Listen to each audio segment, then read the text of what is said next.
Adam, good to see you. This is all allegedly right now, but it's still shocking to hear. Yes, well, it remains to be exactly proven who said these comments. But of course, these comments, whoever said them, are completely abhorrent and unacceptable in the modern society that the UK is. I think they really represent the sort of worst aspects of racism from the era of the British Empire. But clearly, there are aspects of sort of misogyny and sexism as well.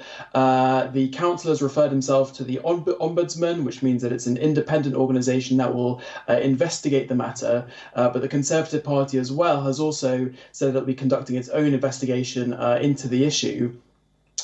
In my view, I think it also potentially represents incitement. So it's possible later down the line we may see some kind of criminal charges as well. I think it's really shocking, these comments, whatever level of society they take place, but particularly when it takes place from someone allegedly who was in a position of power, and particularly an elected position of power. So of course, important not to kind of over interpret these comments as, representing all of the views from the British mainstream society. But I do think it's important to kind of reflect on a societal level the fact that somebody can be in such a position, also hold these horrendous views. The UK, of course, has made huge progress in terms of anti-racism movement over the last few years. Public perceptions and public views of racism have reduced over the last few years. We have quite stringent legislation and regulations that says that racism is not allowed, but also equal opportunities are something that's quite important. Of course, we have our first non-white Prime Minister, Rishi Sunak, which of course was a landmark moment for the UK. But I think racism is not something that simply disappears. And 83% of black and minority ethnic people in the UK have experienced racism at some point over the last few years.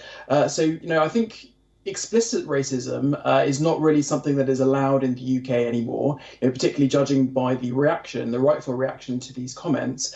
But I think, something that's important to note is that sort of more subtle racism, I think, is something that's really kind of infiltrated British discourse. And I think particularly sort of racism and incitement towards immigrants, particularly from quite a high level in politics, is something that seems to have, come into the public discourse over the last few years. So I think, these comments are very concerning, and I'm pleased that they are being fully investigated. But clearly there are still, despite major progress in the UK, clearly there are still issues of racism in UK society.